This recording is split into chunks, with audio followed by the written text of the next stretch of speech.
Bonjour à tous. On est ravis de vous accueillir. Je me présente, je suis Claire Schwartz. Je suis responsable de l'engagement pour le groupe Châteauforme et j'ai le plaisir d'animer cette intervention avec Béatrice Istam, qui est fondatrice de Green Événements et Climate. Donc on est ravis aujourd'hui de vous réunir et peut-être de vous rencontrer plus précisément. Nous, en fait, Béatrice et moi, on a animé cette année le groupe de travail du C3D qui s'est donné pour mission de créer ce guide qu'on vous présente un peu complètement en avant-première pour l'écriture, l'invention des événements responsables. Et pour créer ce guide, on a constitué un groupe de travail dont certains membres sont présents. Donc je vais les appeler ici. On a en présent, alors je vais vous donner tous les noms et les personnes qui sont là se lèveront quand ce sera leur nom. Donc dans le groupe de travail, on avait Audrey Amiard-Delattre de Voslo, Audrey Péguret du Ritz, Cécile Mazarès de JC Deco, Émilie Ries du groupe Pierre et Vacances Center Parks, France-Amélie Deleuze de Crédit Agricole, Isabelle Follenfant de Rivalen, Morgan Lavielle de Comexposium, Roselyne Defer de SGS, qui est représentée aujourd'hui par Johanna Ayot, Sophie Rosen de l'Union des marques et Valérie Carlet de LCL. Voilà. Donc merci à tous et je vais passer la parole à Béatrice qui va... Alors, on va vous laisser dire un petit mot, peut-être chacun, avant. Et puis, alors, juste à la fin, on se retrouvera pour une photo de groupe ensemble. Donc, merci pour les appareils, mais il y aura une autre photo à la fin. Et là, pour ceux qui le souhaitent, peut-être dire pourquoi est-ce que vous avez souhaité contribuer à ce guide. Donc, lancé par le C3D. Je ne sais pas si Fabrice il avait dit qu'il essayait de venir du C3D et dans la salle, mais impulsé aussi par le président, donc Fabrice Bonifay. Pourquoi est-ce qu'on a bossé ensemble ? En fait, ce guide, il a permis... de pouvoir réaliser des expériences uniques et beaux, tout en s'engageant et en contribuant de façon positive. Alors moi déjà j'ai contribué parce qu'il fallait un garçon dans le groupe. Voilà. Et puis non, mais plus sérieusement, quand on parle d'événementiel, on dit souvent mais comment c'est possible de concilier l'éphémère et la durabilité ? Et en fait c'est possible. Et ce guide justement donne un certain nombre d'actions dans une logique d'amélioration continue, parce que c'est ça l'événementiel, c'est effectivement s'améliorer continuellement avec tout un ensemble de parties prenantes qu'on représente chacun d'entre nous. Ce guide, il a aussi permis de venir mettre un point sur les trous dans la raquette quand on fait un événement. On a tous, et j'imagine que vous l'avez déjà vécu, cette hantise vraiment forte d'avoir organisé le magnifique événement, hyper cohérent avec les convictions et les engagements d'entreprise, et trône sur la table la bouteille en plastique, le verre en plastique qui sort d'on ne sait où, et là, un participant qui arrive, un air un peu fier de lui, c'est pas très RSE ça. Voilà, donc nous, notre objectif, c'est de vous donner toutes les billes pour que cette situation, qui n'est pas hyper agréable, ne se reproduise jamais. Bonjour à tous. Alors moi je représente une autre typologie de parties prenantes puisqu'on est organisme de certification. On travaille dans la filière événementielle depuis longtemps et en tant qu'organisme de certification, c'était important pour nous et c'est important pour nous de pouvoir contribuer à la montée en maturité de nos clients, notamment en ce qui va concerner la RSE, et on sait à quel point du coup l'événementiel a son rôle à jouer dans un développement plus durable globalement.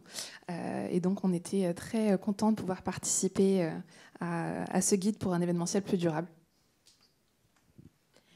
Côté Union des marques, moi je pilote un programme qui s'appelle le programme FAIR, qui est un programme de communication de 15 engagements pour une communication responsable. On va beaucoup parler dans ce programme d'éco-socio-conception. Et généralement, on a un peu tendance, quand on parle d'éco-socio-conception, à penser campagne de pub. Mais dans la communication, il y a l'événementiel, évidemment.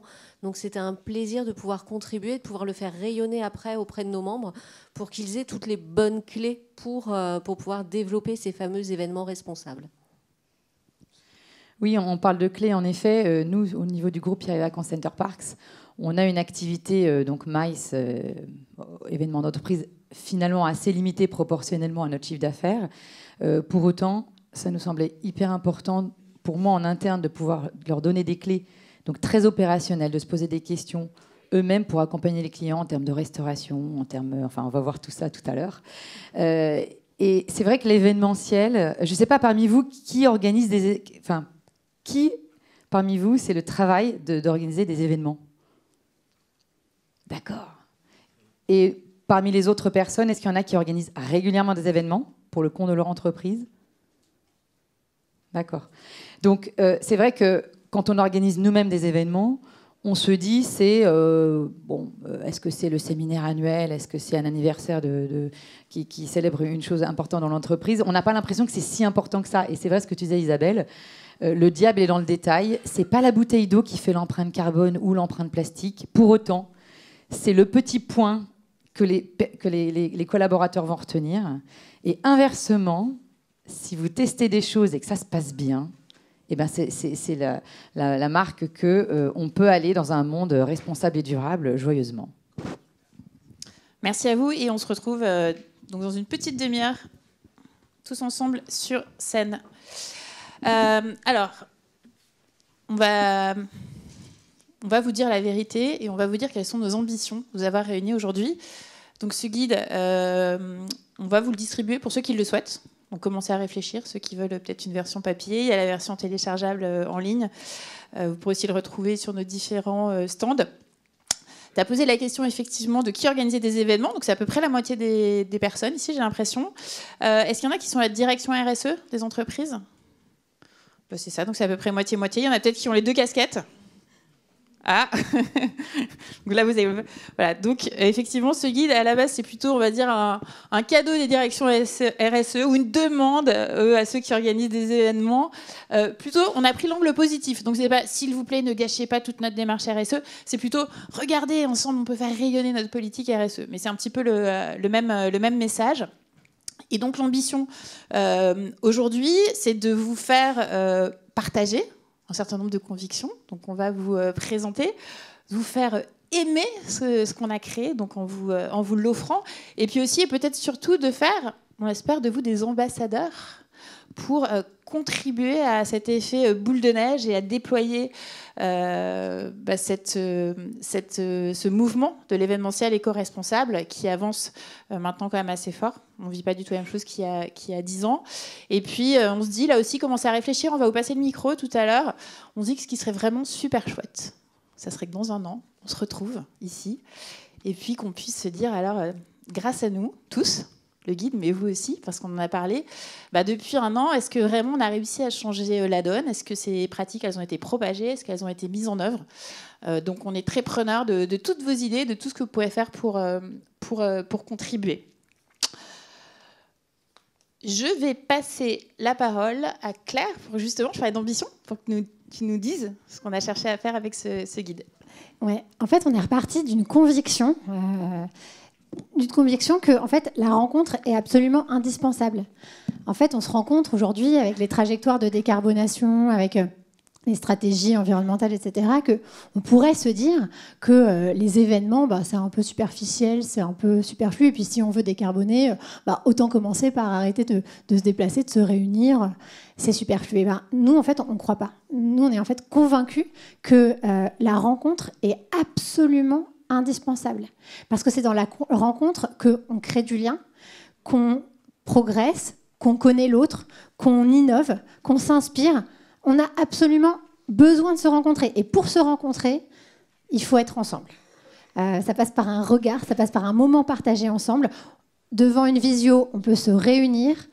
En vrai, on se rencontre. Et donc, on ne pouvait pas accepter le risque de se dire, puisque l'événementiel, c'est pas responsable, on arrête. Non. L'événementiel peut être responsable. Donc ça, c'est la première conviction. Et la deuxième conviction, c'est que c'est comme le disaient mes confrères et consoeurs responsables RSE, c'est que en fait, nous autres responsables RSE, on passe beaucoup d'énergie à déployer des stratégies, des plans d'action, des vraies actions de fond et des transformations de l'entreprise. Et parfois, un simple événement, mais même pas un événement complet, mais juste une petite action, un petit faux pas, entre guillemets, ça casse tout dans l'image. Et c'est hyper dommage. Et donc, ce qu'on se dit, c'est que non seulement l'événementiel ne doit pas faire ça, ne doit plus faire ça, mais surtout que l'événementiel peut être même au service de cette stratégie parce que c'est l'occasion de passer des messages, en fait. C'est lors des moments où on réunit nos parties prenantes, où on réunit nos collaborateurs, nos clients, nos fournisseurs, nos parties prenantes plus larges, qu'on a l'opportunité de passer un message soit explicite en dédiant du temps pour parler des engagements de l'entreprise, mais aussi implicite par l'exemplarité en fait qu'on va avoir. Et puis le dernier parti pris, c'était viser l'excellence, c'est-à-dire que en fait aujourd'hui, vous le savez, c'est comme sur tous les sujets de RSE, en fait il n'y a plus le temps d'être juste dans l'intention, non. Là, on n'est plus dans l'intention, on est dans l'action. Et donc, c'est pour ça qu'en fait, on avait aussi envie de proposer un guide très concret sur, concrètement, où sont les impacts et quelles sont les actions à envisager à tous les moments de l'événement. Donc, c'est vraiment ça qu'on a essayé de faire dans ce guide et on espère que vous retrouverez ça très clairement. Et du coup, Béatrice va vous parler du contenu du guide. Alors, donc ça, c'est ce qu'on a cherché à porter et la manière dont on a fait le guide. Donc une fois de plus, on va le distribuer à ceux qui le souhaitent. C'est qu'on a organisé le guide de plusieurs manières. D'abord, on a commencé, on va dire, par de la vulgarisation. Parce que dans les équipes événementielles, et moi je vois depuis 15 ans que j'ai créé Green Événements, les sujets pour les responsables RSE qui sont là et qui semblent matures, aboutis, etc., ce n'est pas encore toujours des sujets qui sont complètement partagés. Donc il nous a semblé intéressant de commencer par expliquer pourquoi est-ce que ce guide existait et pourquoi est-ce que les responsables, les chefs de projet événementiels avaient un rôle certain à jouer. Donc il y a une partie vulgarisation, il y a peut-être presque une partie justification. Donc on a fait tout petit point technique, on a un peu parlé de CSRD, pour aussi expliquer que nous, ce qui nous porte, c'est plutôt la volonté d'impact, de bien faire, mais qu'il y avait aussi des obligations légales qui arrivaient et que chacun dans l'entreprise avait son rôle à jouer et qu'il y avait des liens qui allaient se créer entre les métiers et les responsables RSE. Donc il y a sous cette partie, on va dire, pédagogique en début de guide. Ensuite, on a essayé de faire un guide qui était accessible à tous les organisateurs d'événements, tous les chefs de projet événementiels, quelle que soit leur manière de travailler. Donc nous, on travaille avec beaucoup de chefs de projet événementiels et tout le monde n'est pas câblé de la même manière. Toutes les entreprises ne fonctionnent pas de la même manière. Donc vous avez différentes manières d'entrer dans l'événement. Il y a par exemple, on présente de manière temporelle, c'est-à-dire qu'est-ce que je dois faire avant l'événement pour que ça se passe bien, pendant et après. Il y a aussi par sujet de l'événement, donc là c'est plutôt un cahier des charges pour bien gérer, travailler avec le lieu, pour bien travailler avec mon traiteur, avec la partie logistique. Donc c'est un autre angle d'approche, mais qui permet de balayer tous les sujets.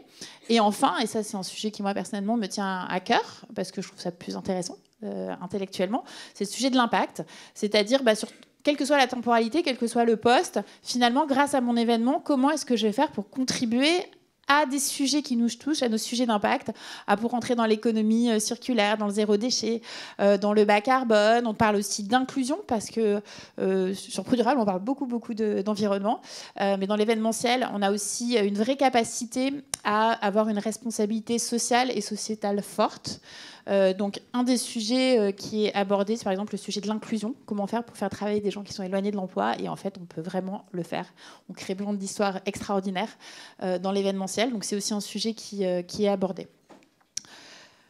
Et enfin, pour toujours avoir cet objectif de transmission et puis de côté aussi opérationnel, on a créé des fiches thématiques sur les sujets qui, quand on en a discuté, nous semblaient un petit peu touchy dans l'organisation d'un événement. Donc c'est comment je fais pour embarquer mes prestataires, parce qu'on pourrait dire les achats responsables, mais c'est pas très, c'est un truc. Embarquer ses prestataires, c'était plus sympa. Embarquer ses participants aussi, parce que quand on fait les choses bien, et puis c'est la force de l'événementiel, c'est important de savoir en parler.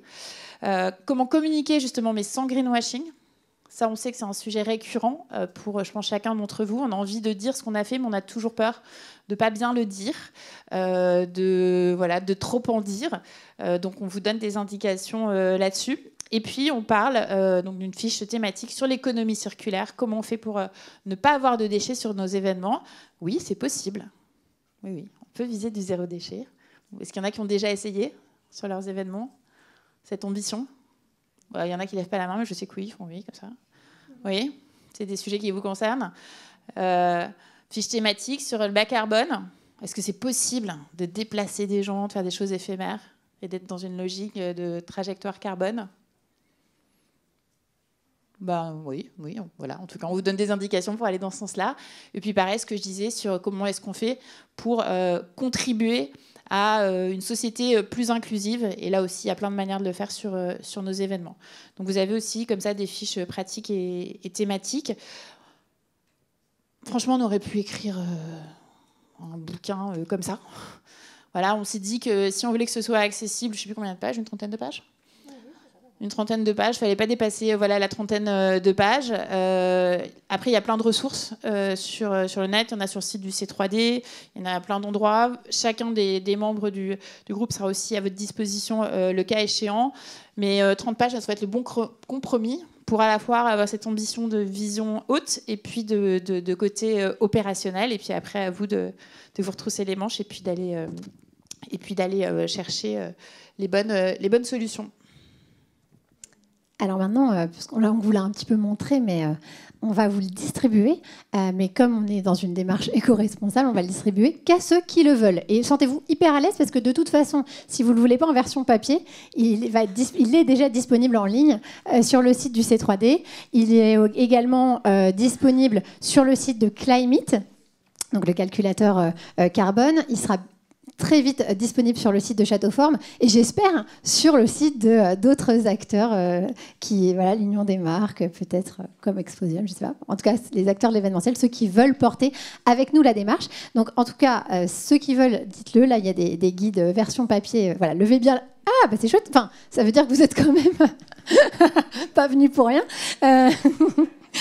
Donc, voilà. Vous verrez, on n'a pas trop insisté dessus, mais on veut aussi que ce soit un outil où vous pouvez écrire, où vous allez voir. En fait, on n'a pas fait des listes de prestataires ou des listes voilà. En fait, ce marché évolue. Donc, en fait, on ne voulait pas poser quelque chose et le figer. En revanche, vous allez pouvoir compléter et vous l'approprier, en fait. Donc, il y a des zones vides exprès.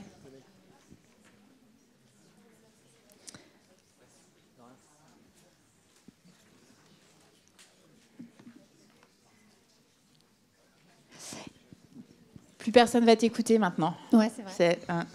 Alors, je vais juste quand même vous dire un truc. Donc là, c'est super, vous l'avez récupéré. N'hésitez pas, en fait, si vous n'êtes pas vous-même organisateur d'événements, mais que vous êtes responsable RSE et que justement, vous voulez accompagner votre direction communication événementielle dans ces sujets-là, en fait, ce guide est surtout fait pour eux, en fait. Donc, n'hésitez pas à en prendre... même s'il le faut un deuxième pour leur en donner. Mais en tout cas, l'idée, c'est vraiment qu'à l'issue de cette conférence et dans les prochains jours, vous puissiez partager ce guide en version digitale, donc en le téléchargeant et en le transférant à tous ceux qui font de l'événementiel chez vous pour que ça infuse. Et du coup... comme le disait Béatrice, ce qu'on voudrait, c'est pouvoir se dire que ça marche. C'est-à-dire que vraiment, je crois que nous toutes et Morgan, on a vraiment fait ce guide pour passer à l'action. C'est pour ça qu'on l'a fait aussi vite.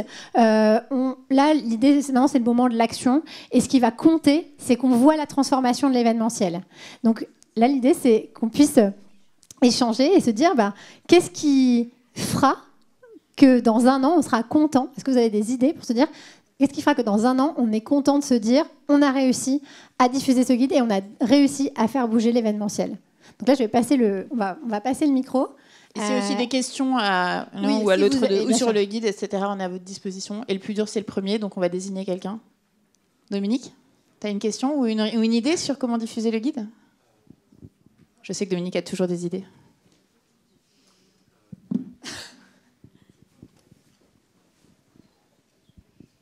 Moi, je verrais bien. Bonjour. Je verrais bien pour diffuser le guide que. Bonjour, je m'appelle Dominique Béard et je travaille dans l'événementiel responsable aussi. Bravo pour le guide, c'est top. Bravo à toutes et à monsieur. Moi, je verrais bien, est-ce qu'il serait possible, par exemple, à la fin d'un événement, d'annoncer le poids en déchets qui a été généré pendant l'événement ? un truc tout simple de dire, nous, on a fait 50 grammes de déchets par participant, et de l'annoncer fièrement, c'est-à-dire sans le cacher, et de mettre un petit lien vers le guide. Voilà, on met le post, on ne dit pas uniquement le nombre de participants, on ne dit pas uniquement que c'était un super succès, on dit, et en plus, on a fait que tant de grammes de déchets, et genre c'était mieux ou moins bien, mais on est transparent là-dessus. Voilà, moi, ce que je ferais pour parler du guide et de l'initiative. Bonjour, moi j'avais 2 éléments. Le premier, c'est... bonjour, donc je travaille depuis 8 ans dans l'événementiel, très attachée à la RSE, donc mon objectif maintenant c'est d'aller plus dans des entreprises engagées à impact, soit dans un département RSE, soit en tout cas dans des structures qui ont des valeurs communes avec les miennes et qui sont alignées dans toute l'organisation. La premier élément qui pourrait aider à diffuser, c'est peut-être de voir avec l'UNIMEV, qui est quand même l'Union des métiers de l'événement, donc qui ne fait qu'organiser des événements, enfin c'est son métier principal. Donc ça, c'était une suggestion, aussi un questionnement de savoir est-ce qu'ils ont été associés à la démarche, pas du tout, est-ce que voilà. Et le deuxième, c'est que c'est bien d'avoir l'impact environnemental, mais c'est aussi bien d'avoir l'impact social et sociétal. Donc, quitte à afficher des chiffres, est-ce qu'on peut aussi afficher éventuellement les chiffres de l'inclusion, par exemple, à travers les prestataires, enfin voilà, avoir un impact global. Du coup, c'est aussi des questions. Du coup, sur la diffusion, effectivement, alors le groupe de travail, au départ, il vient du C3D, donc c'est plutôt des adhérents du C3D, c'était volontaire. Mais une décision, et ça c'est vraiment super de l'association C3D, c'est de dire que le but c'est qu'il soit diffusé au maximum. Donc demain, toutes les idées que vous avez comme ça, d'associations, partenaires, ou même vous dans vos entreprises, vous avez tout à fait le droit de vous emparer, de le mettre, de diffuser autour de vous. Donc super pour toutes ces idées. Et après, pour les KPIs, effectivement, dans le guide, on en propose par rapport à ces sujets-là. Voilà, pourquoi pas effectivement, je sais pas, créer une plateforme de remontée, peut-être au sein du C3D, vu que c'est C3D qui initie quand même, une plateforme de remontée de ces indicateurs, pour ceux qui sont OK pour les partager. Châteauforme le fait déjà. D'autres idées? Ah, super. Il y a un micro juste derrière. Je pense qu'il fonctionne. Vous pouvez être debout en plus, comme ça fait un peu... Et puis chanter, du coup. Oui, bonjour, je m'appelle Anne-Lise et je travaille pour l'association La Sauge. C'est une association d'agriculture urbaine. On est situé en Seine-Saint-Denis et on a des fermes urbaines. Et moi, donc, je me situe de l'autre côté. J'accueille et j'organise des événements d'entreprise qui souhaitent faire des événements en lien avec l'association, contribuer à nos activités, donc sous un format team building solidaire, ou aussi à mettre à disposition nos espaces, donc un cadre atypique de séminaire par exemple. Donc c'est intéressant parce que moi je peux aussi relayer auprès des personnes qui nous contactent. Et après je voulais quand même juste faire un petit commentaire sur le fait de chiffrer d'avoir des indicateurs et de chiffrer. Donc nous on le fait à la demande des entreprises, mais c'est vrai que nous en tant qu'association ça n'a pas autant de sens que pour les entreprises et c'est quand même une lourdeur de process de devoir quantifier combien de mètres carrés ont été désherbés, combien de plantes ont été semées, combien de mobilier a été construit. Enfin, on le fait avec plaisir parce que c'est demandé, mais c'est vrai que ça n'a pas du tout le même sens. Mais en tout cas, très bien que ce genre de guide existe et qu'on puisse continuer d'accueillir des entreprises qui seraient justement inspirées par ces guides-là, puisque nous, le zéro déchet, c'est le low-tech et tout ça, c'est vraiment par essence dans nos événements. Merci. Merci. Merci. Est-ce qu'il y a quelqu'un d'autre qui va intervenir? Franchement, la question, c'est creuser la tête. On s'est dit comment on fait pour dans un an se réunir, tous les gens qui étaient là, et puis se dire qu'on a réussi à diffuser ce guide et à faire passer les bonnes pratiques. Et vraiment, on n'a pas trouvé encore la bonne solution. Donc, il y a le sujet de l'indicateur. On présente ici dans le guide les indicateurs qu'on propose. Allez-y. Alors, comme proposition, mais je ne sais pas si c'est possible. Donc, moi, je suis directrice RSE marque employeur pour le groupe Best Western France. Donc, est-ce qu'on peut le mettre, nous, sur notre site bestwestern.fr, tout simplement. On est membre du C3D. Donc, voilà, encore. Donc voilà, est-ce qu'on peut faire ça? Okay. Et deuxième question, alors moi j'ai vraiment le sujet aussi du renoncement, parce que est-ce qu'on ne doit pas renoncer parfois à des en fait à des réunions à Madrid ou pour 2 jours, et en fait est-ce que ce côté en fait mobilité, et notamment mobilité à prendre l'avion, Et en fait, est-ce qu'il y a un sujet là-dessus ou pas? Parce que là, on parle de contribution carbone, etc. Mais en fait, est-ce qu'on ne doit pas renoncer parfois à certains déplacements pour 2 jours, hein, notamment pour un meeting, et on peut se rencontrer très bien, peut-être ailleurs et différemment, là où il y a des trains? C'est une grande question philosophique dont nous avons débattu hier soir lors du lancement des 101 mots de la RSE. En fait, je fais partie des gens qui luttent pour ne pas utiliser le mot renoncer quand on parle de faire quelque chose d'encore plus extraordinaire, sauf que ce ne sera peut-être pas à Madrid, mais ce sera peut-être dans un endroit que les gens ne connaissent pas. Et il y a un vrai changement de paradigme, effectivement, où aujourd'hui, ne pas prendre l'avion pour 2 jours, c'est renoncer. En fait, moi, prendre l'avion pour 2 jours, ça me fait mal au ventre et ça me fait très plaisir, en fait, de prendre le train, de dormir dans le train la nuit, de découvrir des endroits que je ne connais pas. Et j'aimerais juste tous vous embarquer dans ce bonheur, en fait, de la sobriété. Et je sais pas, je pense qu'on est plusieurs à être alignés comme ça là-dedans. Donc, je sais pas, il y a des oui. Après, peut-être d'autres gens qui veulent répondre à leur manière. Je crois qu'il y a réinventer les choses, oui, les faire différemment, mais pas forcément. Je crois qu'il y avait une autre question. Je ne sais pas qui c'était. Ouais.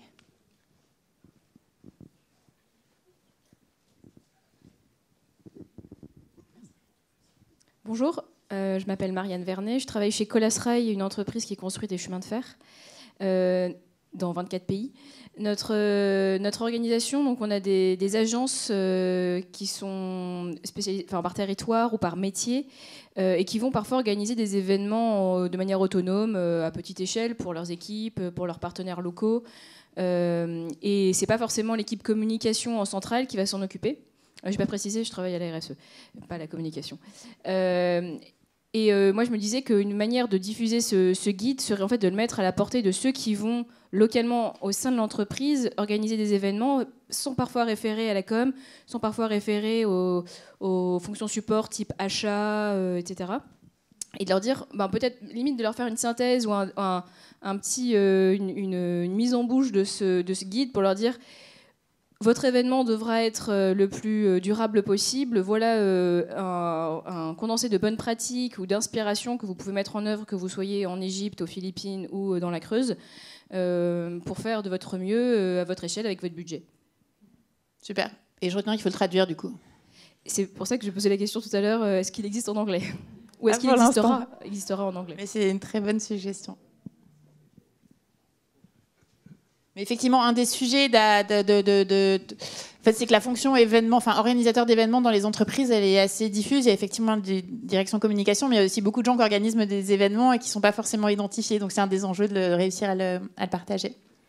Peut-être une dernière question, et puis après, on enchaînera sur la toute fin. C'était qui? Tu viens de donner le micro, j'ai rêvé. Non. Il y a une dernière...